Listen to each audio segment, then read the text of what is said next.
Next is Parker Richardson. Welcome, Parker, from Content Strategy and Standards Director from GSK. Yep. We saw something That's right. from GSK already. Yep. Yeah, so please. Maybe that was the endorsement, I hope, right? Okay, all right. Hi, everybody. It's a little loud. So I talk loud, I talk a lot, and I talk fast. So I need a favor from everybody in here. I'm from the southern part of the United States, which means that I can get excited about what I'm talking about. So if I start talking too fast, will you please raise your hand and just be like, slow down? Will you do me that favor, please? Okay. Also, I like these things to be interactive, so I'm going to involve you in some of this as well. So if I ask a question, will you please not be shy and give me a response? Can we do that? That was your first test. I heard yes down here. I heard nobody else say yes. Will you do that for me? Yes. Super. Okay. Thank you. You heard I came from the US, so I'm sure your first thought is, what is he going to say about Trump? The answer is zero except that. We're not going to talk about that. Whatever your opinion is yours. I won't share with you mine. The other thing is I come from GSK, so any GSKers in the house? Anyone? Great. Fantastic. Super. Ex-GSK, welcome also. So you can ask them if what I say in the next 20 minutes is true or not, and they can tell me if they love me or hate me because of what I'm about to tell you. So we'll go with that. So how do I work this? A little bit about me. So I've been at GSK almost 13 years. I came from banking prior to that. I've been in a number of roles in both sales and marketing, so I'm just your typical like commercial guy. So what we just heard was phenomenal. I think those topics were really interesting and amazing. And in some ways, I'm almost embarrassed to now bring you a highly regulated conversation about pharmaceuticals, because that was really inspiring, so thank you for that. I work in a global-to-local business now, so part of my job is about enabling a global-to-local environment where we prioritize getting our global teams what our local teams need to execute. So those folks from the Greece LOC raised their hand. That's who we're trying to help serve, so that's why I said maybe they'll tell you what I said today was true or false. We will see. I've had the opportunity to live in London and Paris and Belgium for a couple years, so I've operated also inside of some of these local companies in local settings as well. And so have used that experience both locally and globally to do what we're doing now in GSK. And I think first and foremost, what I also want to tell you is I'm not an expert. I'm just somebody who's been in this role for a couple of years doing a lot of like really complicated things, not always knowing the answer, but at least knowing the next question I wanted to get answered. And if you can say that you know the next question you want to get answered, then you're probably making some progress on what you're trying to do. And so I'm here to share with you our story. I hope that at the next 17.5 minutes, you walk out of here from hearing me talk and think that you heard something valuable. If you didn't, we can at least connect on LinkedIn with that new trick that we just heard, so thank you for that. Okay, so I have the longest title ever that I want to talk to you about. It's Data-Driven Marketing as a Precursor to Intelligent Operations at Pace and at Scale. So what does that mean? Well, let me dissect that for you. At scale for us has meant more than just a brand. In fact, I come from our global pharma marketing operations team, which looks after everything across the enterprise. So it's not just one brand, it's not just one division or business unit, it's what everybody's doing for the entire company. And that adds a significant amount of complexity to what we've had to solve for. On top of that, what we're trying to do is we're trying to get to intelligent operations, and so we'll talk about that first and what that actually means. But essentially, it boils down to this. We want to be more automated than we are today. I think, okay, first question. So here's your opportunity. Who in here, by show of hands, is a marketeer or a marketer in pharma? Anybody? Do you prefer marketeer or marketer? Marketeer. People fall on both sides of this one. Some people say it's not really a word. So we can go by marketeer today. And then lastly, data-driven marketing. So what is data-driven marketing? Well, essentially, it's basically using data to make decisions about the marketing efforts and operations that you're putting into market. Because what do most marketeers do when they're creating content or creating actions for their content? What do they go by? A gut, right? Or someone told me that something's happening, or I heard in conversation this and this, and that then spurs on what people then do for their next piece of content or their next actions that they take inside their marketing targets. So what we want to do is make sure that we're putting data in people's hands to make this happen.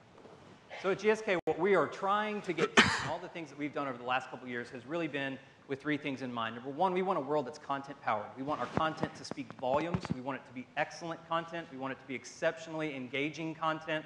that is technology enabled. So that means investing and putting in tools that help our content come to life through the technology that we're putting in place. That's not always flashy technology. Anybody in here using virtual reality on your iPad detail aids yet? 1, 2, we're not. So I'd love to hear the experiences you all are having in what you're doing with that. It sounds like another complicated topic, so I'd love to hear how that's going. And then 3, data-driven. So I want to talk to you mostly today about this data-driven part of what we're really trying to shoot for inside of GSK. So when we talk about intelligent operations, how many times have you heard that phrase? Maybe you could say it with me. We want to get the right message to the right target at the right time on the right channel. It's like our mantra, right? Like we can get that tattooed somewhere or something. I mean, this is what we're trying to do, but what we want to do is we want to make that happen like on its own. Like, why do I need to talk to a channel author who's got to talk to somebody who's creating the content, who's got to tell the person to make it live, who's then got to decide which segments that's going to go to? Like, I had to work through about 6 or 7 processes or people there. Why can't we design a world on our own that's automatic and automated? Sorry for the US example here, but I recently was shopping at NFLshop.com, which is American football. And I saw a jersey that I liked of my team, and I then went a couple hours later to Instagram, and I didn't just see an ad for NFL.com or NFLshop.com. I saw the actual jersey I was looking at on NFL.com, on Instagram. Like, that's amazing. And I'm not saying we want to do the exact same thing in the medical space or in healthcare, but it's stuff like that. That was a totally automated process, and I know for a fact that there was not a marketeer sitting at the NFLshop.com headquarters waiting on my segment to get online and then say, hey, guy in operations, can you make that live on that guy's Instagram? No one did that. Agree? So why can't we do that? That's what we're trying to get to, and that's what we want to make happen. Now, here's part of the problem. Marketeers, you ready? How many of you get distracted by shiny object data, or what I call shiny object data, like open rates and click-throughs? And you talk to somebody about your campaign and they want to know how it performed, and this is what you go with, right? So this is when we talk about data, was something in here what first popped into your mind when I said data? Be honest.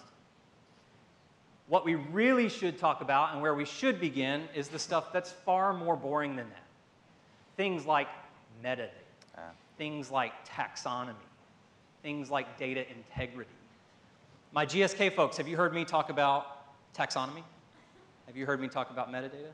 The reason I ask is they've been on phone calls where I've been on Skype meetings talking about why this is important to GSK.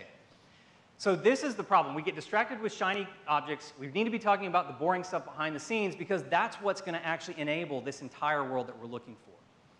It's true, I can put a campaign to life in let's say a mass email campaign on Adobe Campaign, and I can get the data back from that channel, and I can understand how my content performed in that channel. But what if I want to evaluate my entire campaign? What if I want to evaluate the channel mix? What if I want to have some data that tells me should I invest more or less in one of those and help me make that decision? What if I'm working as a global marketeer and I want to know how this campaign performed in Greece and France and Spain and Italy and everywhere else? Then what? I can't just rely on the Adobe Campaign data that came back from Adobe Campaign in Greece. I need something that's going to give me that information. This big data idea and this big data structure that we have to have in place is complicated. That's what we've been trying to do over the last couple of years. So it starts with metadata. It starts with having a same understanding of everything in there. And these building blocks, you're going to see in just a moment, come to life when you begin to put some structure around some of this stuff. This, though, is the problem, right? Because how many of you have either someone in your organization or you've seen a report and you've gotten back data and it kind of feels like that fire hose moment where you're just drinking from data and you're kind of like, well, I don't know where to look. Has that ever happened to anybody in this room? A few of us. Okay. This is a problem. We have to know what data we're looking at. So when we say we want to be data-driven, does that mean I want 50 different reports telling me everything I've ever wanted to know about data and who engaged? No. But I do need the right data, and I need to know what I want to look at, and I need to know where I can get that consistently so that I can make the same decisions over time. And so that is where we look at data, and we begin to say, well, how are we going to solve this? Because it can be messy, and it can be dangerous. Because election year in the US, serving you as an example, one data point can tell us how far in front Bernie Sanders is over Elizabeth Warren right now. Sorry for the US example again. But anybody can take a data point and make it say kind of what they want it to say. Anybody ever had that happen to them? Only a few. All right, well, you're lucky. So those of you who haven't, I promise it's going to happen to you soon, so just stay tuned. And when it does, I want you to send me a message on LinkedIn that it happened to you and you had to sort of fight back against that. So what we have to do with data, what's most important, is we need to put some structure around it. Has anybody been to New Zealand? Too far. It is a long way.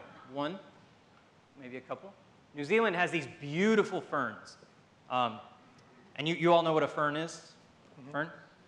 Beautiful plants. Nice, lush leaves. They're green. They're really just absolutely beautiful. They grow everywhere in the wild in New Zealand.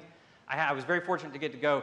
But when you look at these ferns in the wild in New Zealand, what you actually see is this structure here that comes out in the middle of it. And so before you ever have these flowers and these ferns and these beautiful, lush greenery here, actually all you have is that middle piece. And when a fern is born or brought to life, it actually already has everything it needs to become that lush plant and flower that you then see as a bush. And it's this structure inside of a fern that we can learn from and say that this is the same thing we really need to think about when we think about our data, is what is the structure that we're putting behind our data so that we can then get the information back that we want in order to be data-driven, whether it's detail or order or consistency or the things you see here. So that, we come to this word that nobody likes called taxonomy.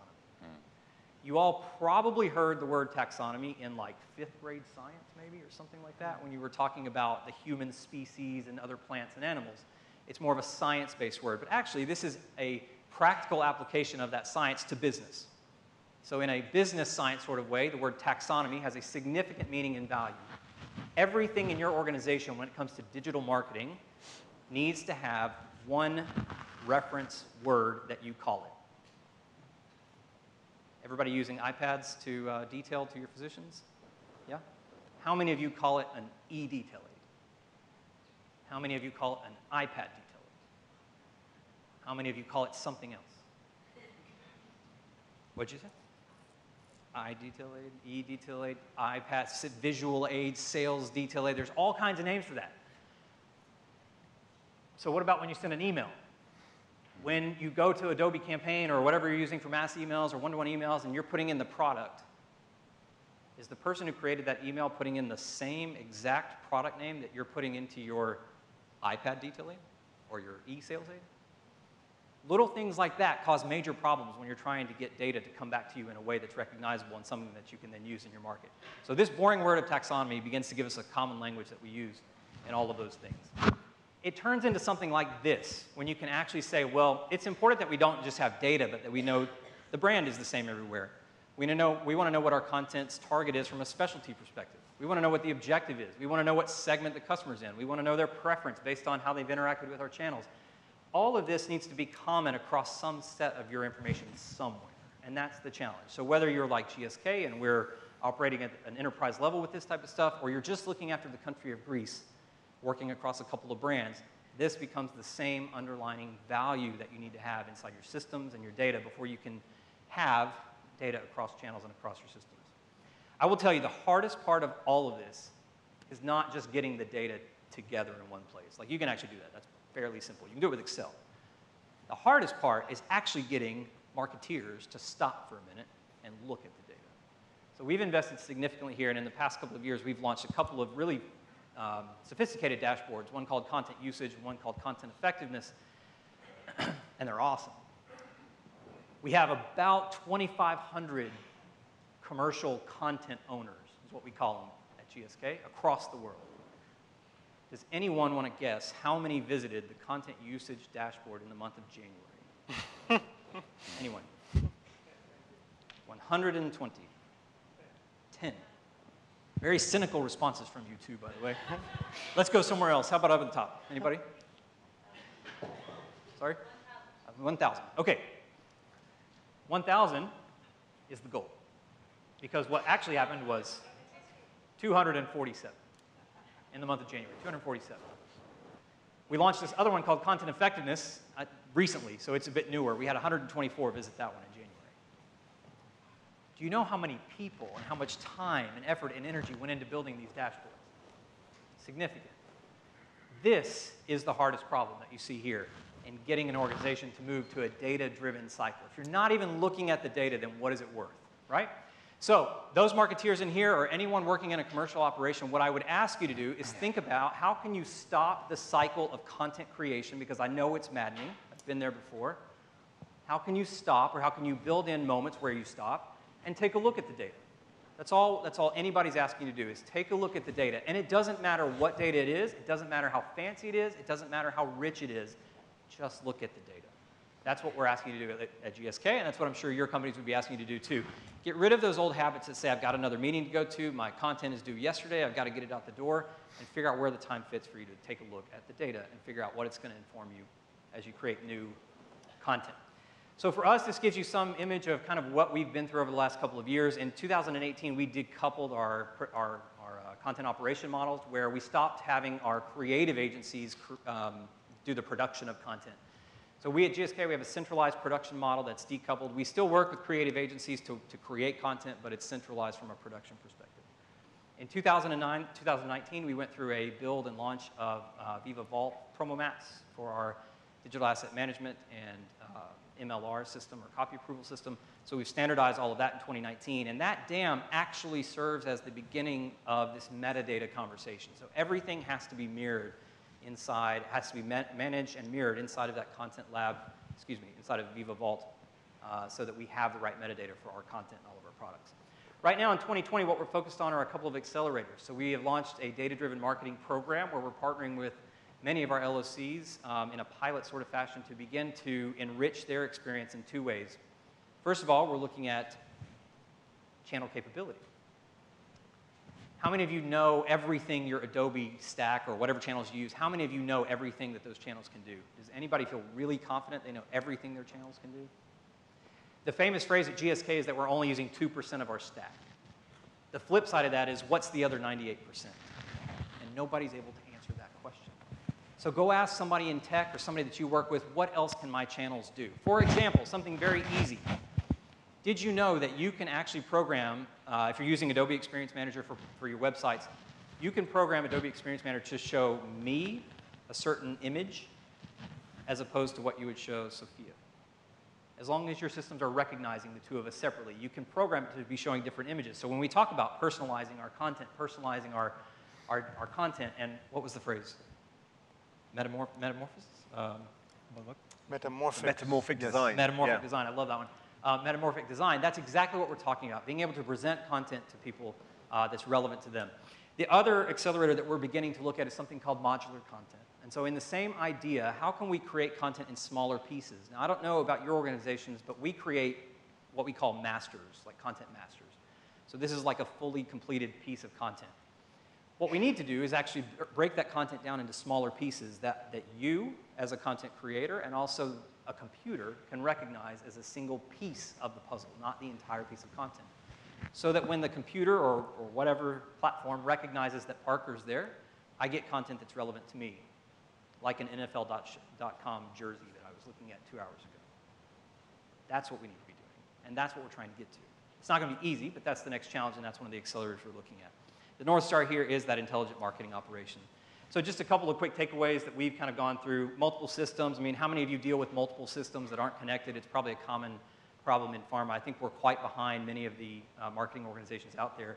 So that's something we've gone through already. Lack of customer-centric content. You kind of have to take a look and make sure how much you're personalizing your content. Just putting my name at the top of an email doesn't necessarily make it personalized. I mean, it is, but you know what I mean. Catalyzing growth on a massive scale. Like I said, we're looking after the enterprise and how we move everybody in the organization. So enabling the team here in Greece to run with some of this and just letting them go with new tools sort of at their fingertips. And then reaching the right customers on the right device at the right time, right? Our mantra. So that's what we're trying to do here. Now, Netflix watchers? Anybody?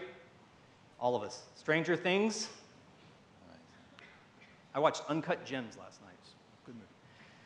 Did you know, did anybody already know this, that the way Netflix does this, the way Netflix personalizes content, they have 9 images for every show that they have in their library. Did you know that? Yes? Nope. Some of you. Cool. Nope. Who didn't know that? Who did or didn't? Okay, awesome. Who did not? Who did not know that? That's great. So that's what you're leaving here with today. If you didn't hear anything else, that's what you heard, okay? Netflix has 9 images for every show in its library. Why do they have 9 images for every show in their library? Testing. I have 15 seconds, so somebody help me out here. They have 9 images for every show in their library because they want to personalize the show that they suggest to you to watch. So right when you come into Netflix and you see the things across the top that say, we think you'd like, or because you watched, and then they show you other things, this is where that comes to life. So let's take a look at a quick example. Rom-com, romantic comedies. Who loves them? Come on, don't hide. I know we all love rom-coms. Come on. Okay, right. Serendipity, Eternal Sunshine, and While You Were Sleeping. If these are your favorite movies, Netflix thinks you are a rom-com fan, okay? And it's not only because these are romantic comedy genres. There's much more to this story around the metadata behind all these things. How about comedy? Comedy people? Surely? Couple? Okay. Anybody seen Arrested Development? Zoolander? Like Zoolander's pretty wild. And Anger Management too. So these are like zany comedies. These are out there comedies. Now what Netflix is doing is building a profile for you based upon your history. And what they might do is suggest to you the same movie for these 2 different profiles, but they may just use a different image. For example, Good Will Hunting. If you're a rom-com fan, they're showing you this romantic-looking thumbnail on the top of this screen. But if you're this zany comedy person, guess who they're showing you? Robin Williams. Because that speaks to you, and you go, oh, yeah, that actually looks interesting. So if you don't believe me and what we're trying to do at GSK, hopefully you believe Netflix and them doing it. Thank you for your time. I appreciate you listening. Thank you, Parker. Thank you for your time. That was very interesting.